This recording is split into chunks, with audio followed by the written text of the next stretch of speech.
मेरा नाम अनामिका है। यह कहानी मेरी बेटी आरोही की है और उसकी जिंदगी पर है। मैं बड़नगर के एक छोटे से कस्बे की रहने वाली हूँ। जब मैं विधवा हुई तो मेरे माँ बाप ने मेरी दूसरी शादी कर दी। एक ऐसे व्यक्ति से कर दी जिसका पहले से ही एक बेटा था और मेरे पास भी एक बेटी थी। अब मेरा एक बेटा और एक बेटी एक ही कमरे में सोते थे, मगर सुबह उठते ही मेरी बेटी रोजाना अपनी बेड की चादर चेंज कर देती, चादर को धोने चली जाती। कई बार तो मेरी बेटी बेहोश भी हो जाया करती थी। वह दिन ब दिन बहुत ही कमजोर होती जा रही थी। एक दिन सुबह उठ करके मैं जल्दी से बेटी के कमरे में चली गई, मगर आगे का माहौल देखकर मैं शर्म से पानी पानी हो गई। दिल से एक ही विनती निकली, भगवान ऐसा मंजर कभी किसी माँ को न दिखाए, क्योंकि वह मेरी बेटी और बेटा। मैं शादी के 4 साल बाद ही विधवा हो गई थी। उस समय मेरी उम्र 22 साल की थी, क्योंकि मेरे माँ बाप ने मेरी शादी 18 साल की उम्र में ही कर दी थी। मैं अपनी माँ की इकलौती बेटी थी, मगर मुझे ऐसा लगता मैं उन पर बहुत बड़ा बोझ बन गई थी, मानो जैसे मैं उनकी बेटी ही नहीं थी। मेरा पैदा होने के बाद भी मेरे माँ बाप खुश नहीं थे और मेरे पिता, उनको तो बेटे की बहुत चाहत थी, इसलिए वो मुझे नापसंद करते थे और हमेशा ही मुझसे अलग रहते थे।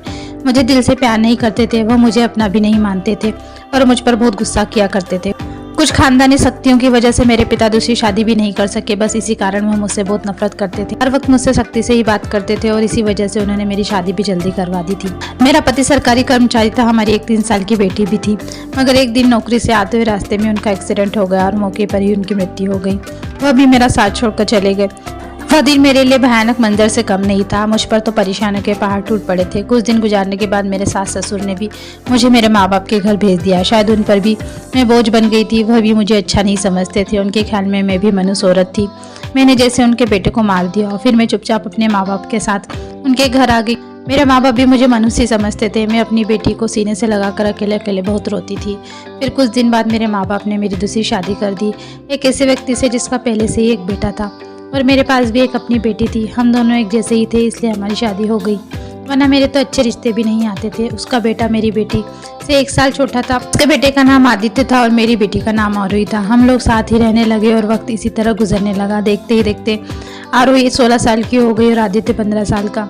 जब आदित्य के पिता का देहांत हो गया, वह भी इस दुनिया से चले गए। अब मतलब मेरे दूसरे पति, उनकी हमेशा ही तबीयत खराब रहती थी।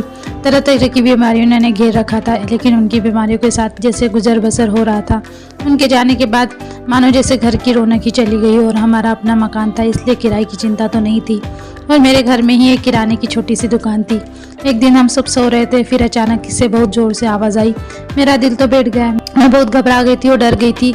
मैंने देखा आवाज़ तो आदित्य के कमरे से आ रही है। मैं उसके कमरे की तरफ दौड़ी। मैंने वहां जाकर देखा तो मैं देखते ही हैरान रह गई। कमरे की छत गिर गई थी। यह देख करके मैं घबरा गई। मुझे डर था कहीं आदित्य तो इस छत के नीचे नहीं दब गया। जब मैं करीब गई और मैंने जाकर देखा तो आदित्य वहाँ नहीं था। वह बाथरूम में जाने के लिए उठा होगा। उसकी जान बच गई, क्योंकि उसके कमरे की छत गिर गई थी। मैंने ईश्वर से धन्यवाद किया और कहा कि अच्छा हुआ आदित्य को कोई चोट नहीं आई। अगर उसको कुछ हो जाता तो मैं उसके स्वर्गवासी पिता को क्या मुंह दिखाती। लेकिन अब हमारे पास इतने पैसे भी नहीं थे कि हम उस छत को दोबारा से ठीक करवा सकते थे। कमरे का तो कबाड़ा ही बन गया। सारी छत टूट चुकी थी और हमने उसको उसके हाल पर ही छोड़ दिया था। उसके बाद मैंने अपना बिस्तर अपनी रसोई में डाल दिया और कमरे में दोनों बच्चों को सोने के लिए कहा, क्योंकि बाहर तो बहुत ज़्यादा सर्दी थी और बाहर कोई सो भी नहीं सकता था। और कमरे में एक बेड और एक चारपाई थी। 2 लोग भी बहुत मुश्किल से सो पाते थे। अब वह दोनों एक ही कमरे में सोते थे। मजबूरी थी, क्या कर सकते थे।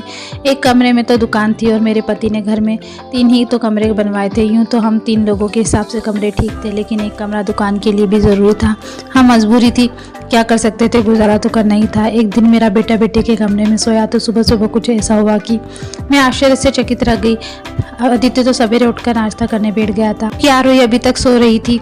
वह इतनी देर तक तो नहीं सोती थी, लेकिन आज वह इतनी देर तक क्यों सो रही थी। उसकी आदत थी कि वह सुबह जल्दी उठ जाया करती थी। मैंने उसको आवाज़ भी बहुत दी, लेकिन वो उठ नहीं रही थी। थोड़ी देर के बाद मैंने उसके कमरे में जाकर देखा तो मुझको पता चला कि वह बेहोश है। मैं पूरी तरह से घबरा गई थी कि उसको क्या हो गया है। मैंने फौरन आदित्य को बोला कि जाओ डॉक्टर को घर बुला लाओ। डॉक्टर आए तो डॉक्टर ने कहा बेहोश हो गई है लड़की, काफ़ी कमज़ोर है, खून की कमी है, कोई भारी काम इससे मत करवाना, बस आराम ही करने देना और खाना वगैरह अच्छा खिलाना, ठीक हो जाएगी। जब आरोही को होश आए तो मैं उसके पास गई और मैंने पूछा कि तुम्हें क्या हो गया था। वह कहने लगी कि बस ऐसे ही बैठे बैठे मुझे चक्कर आने लगा था और मैं बेहोश हो गई थी। मैंने अपनी बेटी को कहा कि तुम आराम करो, मैं तुम्हारे लिए नाश्ता बनाकर लाती हूँ। जब मैं नाश्ता लेकर आई और मैंने आकर देखा वह अपने कमरे में नहीं थी और कमरे के बिस्तर पर चादर भी नहीं थी। मैंने बाहर जाकर उसको देखा तो वो उस चादर को बैठ करके धो रही थी। मैंने उससे पूछा, तुम यहाँ चादर क्यों धो रही हो, तुम्हारी तबीयत तो ठीक नहीं है ना, डॉक्टर ने तुम्हें आराम करने के लिए कहा है। मैं उस पर चिल्लाई भी और कहा, उठो और जाओ अपने कमरे में नाश्ता करो और कुछ खाओ पियो तो ठीक हो जाओ। उसने कहा, नहीं माँ, मुझे यह चादर ज़रूरी धोनी है बिस्तर पर बिछाने के लिए, हमारे घर में और कोई दूसरी चादर भी तो नहीं है। मैंने कहा कि अचानक से यह चादर धोने का तुम्हारे सर पर भूत क्यों सवार हो गया, इतनी तो चादर गंदी नहीं है कि जो तुम उसको धोने बैठ गई हो, छोड़ दो, मैं खुद इस चादर को धो दूंगी, उठो यहाँ से। उसने लेकिन मेरी बात नहीं मानी और चादर को छत पर सुखाने के लिए चली गई। उसके बाद ही उसने नाश्ता किया, बाद आराम करने चली गई और आदित्य भी जा चुका था। उसको मैंने सिर्फ मैट्रिक तक ही पढ़ाई करवाई थी और वह एक कपड़े की दुकान पर काम करता था और घर की किराने की दुकान तो मैं ही चला लिया करती थी। वैसे भी उस दुकान पर ज्यादातर बच्चे ही आते थे। दिन इसी तरह गुजर गया। उस दिन आदित्य ने मुझसे कहा, आज मैं खाना खाकर आया हूँ। वह देर से आया था और आरोही भी पहले से ही कमरे में सो चुकी थी। वह भी जाकर कमरे में सो और मैंने रसोई में अपनी चारपाई डाल रखी थी। जगह बदलने की वजह से मुझे भी नींद नहीं आ रही थी। अपने पति को याद ही कर रही थी कि दूसरा पति बहुत अच्छा था, मेरा बहुत ख्याल रखता था। उसने कभी भी मुझे पहली शादी का ताना नहीं दिया था और मेरी बेटी को भी हमेशा अपनी बेटी में समझता था और मैं भी आदित्य को कभी सौतेला बेटा नहीं समझती थी। वह मुझे अपना ही बेटा जैसा लगता था। उसने भी मुझे अपने हिस्से का प्यार ले लिया। वह भी मुझे अपनी सगी माँ से ज़्यादा प्यार करता था और मेरा कहना भी मानता था। वह इस घर में अकेला ही मरता था। वह हमारा इकलौता ही सहारा था, वरना हम दो औरतें कहाँ जाती। काम भी अच्छे तरीके से कर रहा था। मैंने उससे कहा था कि वह अपनी आगे की पढ़ाई प्राइवेट कर ले, क्योंकि अगर उसके पास कोई अच्छी डिग्री होगी तो नौकरी भी अच्छी मिल जाएगी। वह मेरी बात मान लेता था। सुबह सुबह फिर से कुछ ऐसा हुआ कि मैं हैरान रह गई। आरोही फिर से बेहोश हो चुकी थी और इस बार तो उसकी शक्ल देखकर लग रहा था कि जैसे उसके जिस्म का सारा खून किसी ने खींच लिया हो। बिल्कुल पीली पड़ गई थी। फिर मैंने डॉक्टर को बुलाया। डॉक्टर ने वही बात कही कि मैंने आराम करने को कहा था। उसको खाने में क्या खिलाया था आपने? मैंने उनको सारी बात बताई। मैंने कहा कि वही दाल सब्जी खिलाई थी और फल भी खिलाए थे। पूरा दिन कोई काम भी नहीं करवाया था। तो डॉक्टर ने कहा कि दोबारा से कैसे इतनी कमजोरी हो गई, आप इस बात को सीरियसली लीजिए, नहीं तो आपकी बेटी की जान को खतरा हो सकता है, क्योंकि इस तरह से अचानक बेहोश हो जाना और कई घंटे तक बेहोश होना कोई अच्छी बात नहीं और नहीं कोई मामूली बात है। डॉक्टर ने सख्ती से सारी बात बताई और कुछ देर बाद वह चले गए। उसके बाद आरोही को होश आया तो मैंने उससे कहा कि तुमने फिर से अब कोई काम किया ना तो मुझसे बुरा कोई नहीं होगा। आरोही लेकिन थोड़ी देर बाद जब मैं उसके कमरे में दोबारा से गई तो मैं यह देखकर हैरान हो गई कि वह क्या कर रही है। वह तो फिर से बेड की चादर को धो रही थी और मैं उसे दूर से ही देख रही थी, क्योंकि जो भी वह कर रही थी वह सब कुछ मामूली नहीं था। वह बेहोशी से उठकर चादर को धोना शुरू कर देती थी। यह सब क्या हो रहा था, यह सब क्यों कर रही थी? जब से मेरे बेटे ने उसके कमरे में सोना शुरू किया था तभी से वह ऐसा कर रही थी और बेहोश भी तभी से हो रही थी। आदित्य उसके लिए सौतेला भाई था, लेकिन बचपन से दोनों एक ही साथ पले बड़े। उन दोनों में तो सगे भाई बहनों जैसी मोहब्बत थी। फिर ऐसा क्या हो रहा था? मेरी बेटी की तबीयत दिन पर दिन क्यों बिगड़ती जा रही? मैं रोती और सोचती रहती थी कि यह सब क्या हो रहा है। एक औरत कमजोर तब होती है जब वह बच्चे पैदा करती है और उसके अंदर बिल्कुल भी ताकत नहीं रहती, लेकिन जवान लड़की यूँ बेहोश होने लगे, यह तो कोई नॉर्मल बात नहीं है। दूसरे ही दिन उसने चादर धो छत पर सुखाकर अपने आसपास देख रही थी कि जैसे मैंने उसे देखा तो नहीं। मैं रसोई की खिड़की से यह सब कुछ छुपके से देख रही। मैंने भी उसको एहसास नहीं होने दिया कि जैसे मैं उसको देख रही हूँ, लेकिन मेरी बेटी क्या कर रही थी? वह फिर से बिस्तर पर आकर लेट गई और उसने अपने ऊपर वाली चादर को ओढ़ लिया ताकि मुझे कुछ पता न चले नीचे वाली चादर है या नहीं। यह मुझे नहीं पता था। यह सब देख करके मैं परेशान थी, लेकिन उसके बाद मैं अपनी दुकान में चली गई। हमारी दुकान पर कोई बड़ा ग्राहक भी नहीं आता था, सिर्फ बच्चे ही गोलियां टॉफी लेने आते थे जो 5-10 रुपए देकर चले जाते थे। इसी तरह से तो काम नहीं चलने वाला था। मैं बहुत परेशान थी, लेकिन यह बात मैंने अपने दोनों बच्चों को कभी नहीं बताई। आदित्य को भी कुछ नहीं बताया, क्योंकि वह पहले ही नौकरी कर रहा था। अब अगर मैं इसे भी यह बात भी उसको बता देती तो वह और भी ज़्यादा परेशान हो जाता, लेकिन मैं खुद बहुत परेशान हो गई थी। ऊपर से डॉक्टर ने कहा था कि बेटी को अच्छी चीज़ खिलाओ, लेकिन घर में तो दाल रोटी के पैसे भी नहीं थे। घर का खर्च करना बड़ा मुश्किल हो रहा था। लेकिन एक दिन कुछ बहुत ही अजीब सा हुआ। मैंने अपने बेटे आदित्य को आरोही को कुछ ऐसी बातें करते हुए सुना जिसकी मुझे बिल्कुल भी समझ नहीं आई। मेरे बेटे ने कहा, यह तुमने जो अभी से ही अपनी तबीयत खराब कर ली है, इस तरह से तो काम नहीं चलेगा। अगर तुम इतनी परेशान हो रही हो तो फिर हम यह सब नहीं कर सकते। मेरी बेटी ने कहा कि नहीं, मुझे यह काम करना है। इस तरह के मौके बार बार नहीं मिलते हैं और मुझे क्या पता था कि मेरे साथ यह सब कुछ हो जाएगा। मुझे तो पता ही नहीं था कि मेरे अंदर इतनी ताकत नहीं। मेरे बेटे ने कहा, अब तो तुम्हें पता है ना, मैं तुम्हारी जिंदगी को दांव पर नहीं लगा सकता। तो मेरी बेटी का कहना था कि नहीं, सिर्फ 2-4 हफ्तों की तो बात है, उसके बाद हमें फिर ये मौका नहीं मिलेगा। यह सब क्या हो रहा था, मुझे तो कुछ समझ में नहीं आ रहा था। यह दोनों क्या बातें कर रहे थे? मैं इन दोनों की बातों से बहुत परेशान हो गई थी। एक दिन तो मैंने ऐसा देखा जिसको देखकर मैं दंग रह गई। सुबह सुबह ही मेरी बेटी ने चादर को फिर से धोकर छत पर सुखा दिया और वह एक तरफ खड़ी होकर उल्टी कर रही थी।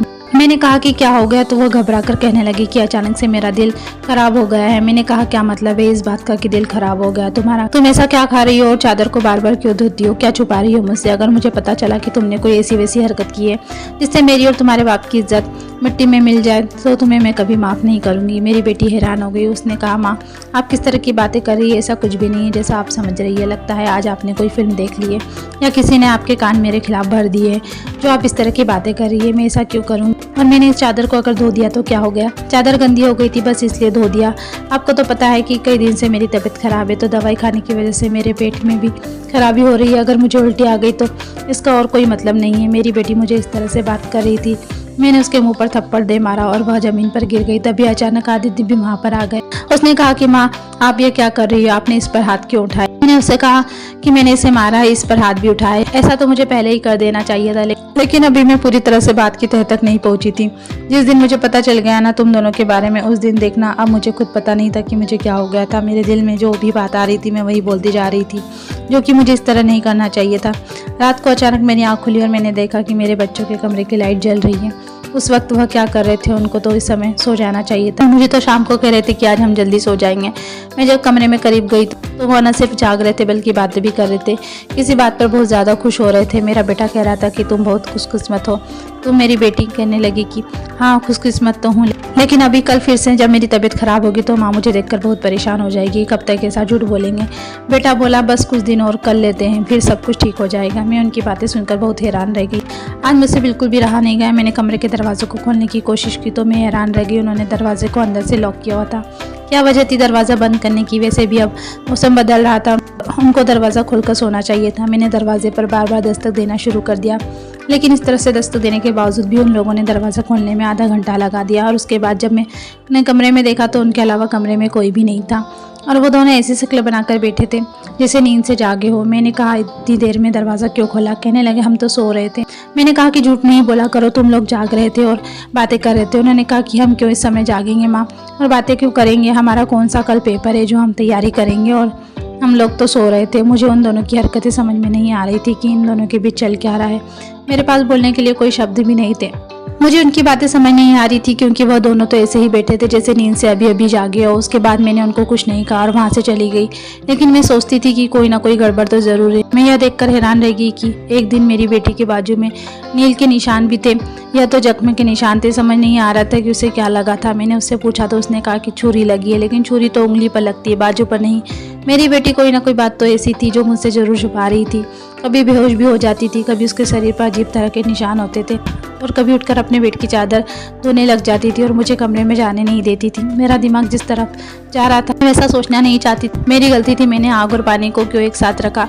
मुझे ऐसा नहीं करना चाहिए था। मैंने सोच लिया कि मुझे क्या करना है। जवान लड़की और लड़के को मुझे एक साथ कमरे में नहीं सोने देना चाहिए था। गलती तो मेरी थी, मुझे इस बात का ध्यान रखना चाहिए था। आदित्य था आखिर आरोही का सौतेला ही भाई ना। नीयत बदलते देर नहीं लगती। जवानी की उम्र में बच्चे बुरी संगत में पड़ ही जाते हैं। सगा भाई तो सगा होता है और सोतेले तो सोतेले। तो फिर मैं दोनों भाई बहन को एक साथ कमरे में कैसे सुला रही थी? वह मेरी गलती थी। जब हम गलती करेंगे तो परेशान तो होंगे ही। तो अच्छी बुरी बातों का ध्यान तो हमें ही रखना होता है ना। बच्चे तो नादान होते हैं, नादानी में बहुत सारी गलतियां कर बैठते हैं। ऐसे विचार मेरे दिमाग में आ रहे थे। अगर ये सारे विचार सही हो गए तो फिर सारा का सारा कसूर मेरा ही होगा। मैं अपने बेटा और बेटी पर नज़र रखी थी। एक दिन मेरा बेटा मेरी बेटी को कोई चीज़ ला कर दे रहा था। मैं छुप कर उनकी बातें सुनने लगी। उसने कहा कि ये दवाई है तुम्हारी इस परेशानी के लिए, यह दवाई ले लो तो सब कुछ ठीक हो जाएगा। उसने मेरी बेटी को छुपाकर वह गोलियां दी।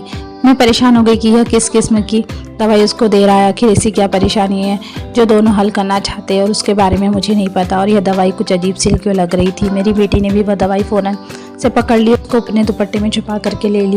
बेटे ने कहा कि रात को सोने से पहले खा लेना तो अगले दिन तुम बेहोश बिल्कुल भी नहीं होगी। और 2-3 दिन तक तो मेरी बेटी वाकई में बेहोश नहीं हुई थी, लेकिन उसके बाद शायद उसकी वो गोलियां खत्म हो गई थी और एक दिन बाद फिर से वह बेहोश हो गई थी। मेरा बेटा भी घर पर नहीं था, इसलिए मैंने आज फ़ायदा उठाने के बारे में सोचा। मैंने वह चादर बहुत सी होशियारी से बेटी के नीचे से खींच ली और उसको तरीके से घड़ी करके अपने कमरे में ले आई। मैंने खुलकर देखा था कि इस पर कैसा क्या लगा होता है जिसकी वजह से मेरी बेटी सुबह उठते ही उसे धोना शुरू कर देती थी और यहाँ तक कि अपनी बीमारी का भी ख्याल नहीं करती थी। जब मैंने चादर को खोलकर देखा तो पहले तो मुझे कुछ नजर नहीं आया, लेकिन जब मैंने ध्यान से देखा तो यह देखकर मैं हैरान हो गई कि उस चादर पर सफ़ेद सफ़ेद बाल थे और चादर बालों से भरी हुई चादर सफ़ेद बालों से भरी हुई थी। मुझे समझ नहीं आया कि यह किस चीज़ के बाल है, क्योंकि यह बाल बिल्कुल सफ़ेद थे और छोटे छोटे बाल थे। मैं हैरान हो गई, लेकिन मुझे यह बात नहीं समझ आ रही थी। मैं सोचती रही कि यह सब कुछ क्या हो रहा है। मैं बेटे और बेटी की हरकतों पर नज़र रख रही थी, इसलिए सारा कुछ अपने दिमाग में सोच रही थी, लेकिन मैं किसी नतीजे पर नहीं पहुंच पा रही थी। तब तक मेरी बेटी को यह पता चल गया कि चादर मैंने देख ली है और वह मेरे पास आकर बैठ गई और कुछ अजीब सी घबराई नज़र आने लगी। उसके बाद मैंने उससे पूछ ही लिया कि क्या बात है, क्यों परेशान लग रही हो तुम? तो उसने कहा कि माँ, वह चादर कहाँ? मैंने कहा कि वह चादर तो मैंने धोकर डाल दी। यह सुनकर वह वहाँ से जाने लगी, तो मैंने उसका हाथ पकड़कर उसे रोक लिया और मैंने कहा कि मैं सब कुछ देख चुकी हूँ। उस चादर पर जो भी लगा हुआ था मुझे बता दो, यह सब कुछ क्या है? तुम मुझसे क्या छुपा रही हो इतने दिनों से? मैं बहुत परेशान हूँ, मेरे दिमाग में बुरे बुरे विचार आ रहे हैं। और मेरे पास वह बैठ गई और फिर मेरी बेटी ने मुझे ऐसी बात बताई कि मेरे पैरों तले ज़मीन ही खिसक गई। मेरी बेटी ने मुझे बताया कि माँ, जैसा आप समझ रही है ऐसा कुछ भी नहीं है। दरअसल हमने देख लिया था कि इस घर के हालात अच्छे नहीं चल रहे, घर की दुकान भी नहीं चल रही और भैया भी कुछ खास पैसे नहीं कमा पा रहे, लेकिन हमें कोई काम नहीं मिल रहा था जो हम लोग कर पाए। फिर भैया के एक दोस्त ने उनको एक काम दिया। दरअसल उसने कुछ बहुत ही विदेशी नस्ल के बिल्ली के बच्चे रखे हुए हैं जो कि 3 से 4 की तादाद में थे, लेकिन उनको संभालना उसके बस के बाहर था, इसलिए उसने हमें उन बच्चों को संभालने का काम दिया और उसे काम के बहुत सारे पैसे भी दिए। दरअसल भैया भी पूरा दिन वहीं होते थे, लेकिन रात में भाई को आराम भी करना होता था, इसलिए उन बिल्ली के बच्चों को कमरे में ले आते थे और मैं उनको संभाल लेती थी। उन्हीं के बाल सुबह चादर पर लग जाते थे, जिसको मैं सुबह उठ करके धो देती थी, क्योंकि हमें पता था कि आपको इस तरह की चीज़ बिल्कुल भी अच्छी नहीं लगती और हम आपको ये सब कुछ बताना भी नहीं चाहते थे। हम यह सब काम कर रहे हैं और मुझे बाद में पता चला कि मुझे बिल्ली के बच्चों से एलर्जी हो जाती है, जिसकी वजह से मैं सुबह उठती हूँ तो बेहोश हो जाती हूँ। भैया ने मुझे जो दवाई ला कर दी थी वह भी इस चीज़ की थी, ताकि मेरी एलर्जी कम हो जाए।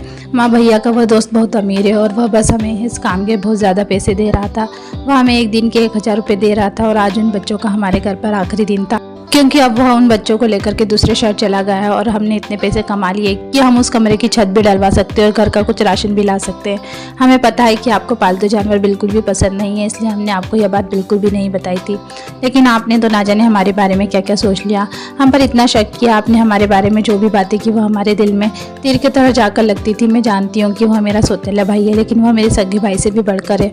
उसने हर बार सिर्फ हमारे बारे में ही सोचा है, जबकि देखा जाए तो हम उसके क्या लगते हैं। उसका पिता तो इस दुनिया से जा चुका है और उसके अपने रिश्तेदार भी है जो कि हमसे बहुत ज़्यादा अमीर है। वह उनके साथ जाकर भी तो रह सकता है, लेकिन वह फिर भी हमारे साथ रहता है, क्योंकि वह हमें कभी अकेला नहीं छोड़ना चाहता है। उसने हमेशा मुझे अपनी सगी बहन से भी बढ़कर माना है। उसने कभी मुझसे कोई गलत बात भी नहीं की और वह हमारा साथ भी देता है, हमारे लिए बहुत कुछ करता है। पूरा दिन वह काम करता है। रात को मैं उसकी मदद करती थी। वह कह रहा था कि वह रात में भी यह सब कुछ कर लेगा। दिन भर तो बेचारा मेहनत करता था, इसलिए मैंने उससे को कहा कि रात को तुम आराम किया करो, बच्चों को मैं खुद देख लूँगी, इसलिए मैं उसकी मदद कर रही थी। मुझे यह सुनकर बहुत ही ज़्यादा अफसोस हुआ और मुझे खुद पर बहुत गुस्सा भी आ रहा था। मैंने अपने बच्चों के बारे में क्या क्या सोचा। मेरे बच्चे तो मैंने जो सोचा भी नहीं था उससे भी कहीं ज़्यादा गुना अच्छे थे। इतनी गलत बातें मैंने उनके बारे में सोची जितनी मुझे सोचनी भी नहीं चाहिए थी। हमने यह बात आदित्य को नहीं बताई, आरोही ने भी उसको कुछ नहीं बताया कि मुझे पूरी बात का पता चल गया है, क्योंकि यह काम वैसे भी खत्म हो गया था। अब मैं उसकी नज़रों में और ज़्यादा गिरना नहीं चाहती थी। कुछ दिन बाद आदित्य ने उस कमरे की छत डलवा दी और अब हमारे घर का कमरा भी ठीक हो गया। धीरे धीरे हमने बहुत मेहनत की। मेरी बेटी ने भी घर के बच्चों को ट्यूशन पढ़ाना शुरू कर दिया था। हमारे हालत पहले से बेहतर होने लगे। धीरे धीरे इतनी बेहतर हो गई कि हमारे घर में कोई तंगी नहीं रही। मेरे साथ ज़िंदगी ने बहुत बुरा किया था, लेकिन अच्छा यह था कि मुझे बहुत ज़्यादा और अच्छे बच्चे दिए, चाहे वह मेरे अपने थे या पराए। ईश्वर की कृपा से मेरे दोनों बच्चे बहुत ही मेहनती थे और इस बात को समझते थे कि अभी उनकी मेहनत के दिन है और हाथ पे हाथ रख कर नहीं बैठ सकते, क्योंकि उनके सर पर पिता का साया नहीं था और मैं कुछ खास नहीं कर सकती थी। इस बात का उनको एहसास था और यह एक बहुत बड़ी बात है। ईश्वर की कृपा है कि आप सब कुछ ठीक हो गया है। ऊपर वाले का लाख लाख शुक्र हुआ। जैसा मैं सोच रही थी वैसा कुछ भी नहीं हुआ, लेकिन ऐसा भी हो सकता था। अगर ऐसा होता तो मैं कहाँ जाती। बस आखिरी में इतना कहना चाहूँगी, जो ऊपर वाला चाहता होता वही है। यह मेरे बच्चे बहुत समझदार हैं और उनके दिल में कोई ऐसी बात नहीं है, लेकिन फिर भी मैं ऐसी माँ को नसीहत करूँगी बच्चों के साथ कि इस मामले में थोड़ी एहतियात जरूर बरते और यह वह गलती ना करे जो मैंने अपने बच्चों के साथ की। मुझे दोनों को एक कमरे में रखना ही नहीं चाहिए था, क्योंकि जो ना हुआ वो हो भी सकता था और अगर वो हो जाता तो सब कुछ खत्म हो जाता। मेरे बच्चे तो समझदार थे मेरे साथ, इसलिए ऐसा नहीं हुआ। अपने बच्चों का ध्यान रखिए, उनकी ज़िंदगी पर भी ध्यान रखिए और वह क्या कर रहे इस बारे में पूरी जानकारी रखिए और बच्चों पर प्यार करने के साथ साथ थोड़ी सख्ती भी रखिए और वह क्या गलती कर रहे हैं क्या नहीं, इन सब बातों के बारे में उनसे जानकारी लेते रहे और इस बात का ध्यान रखिए जब बच्चे जवान हो जाए ना तो उनके बिस्तर अलग कर देना चाहिए। आपसे भी यही सब कहूँगी कि अपने बच्चों का ध्यान रखिए। दोस्तों, उम्मीद करती हूँ आपको हमारी कहानी पसंद आई होगी। कहानी पसंद आई तो वीडियो को लाइक करें, चैनल पर नए हैं तो चैनल को सब्सक्राइब करें और हाँ, नोटिफिकेशन बेल को ज़रूर दबाएं ताकि सबसे पहले अपडेट आपको मिले। धन्यवाद।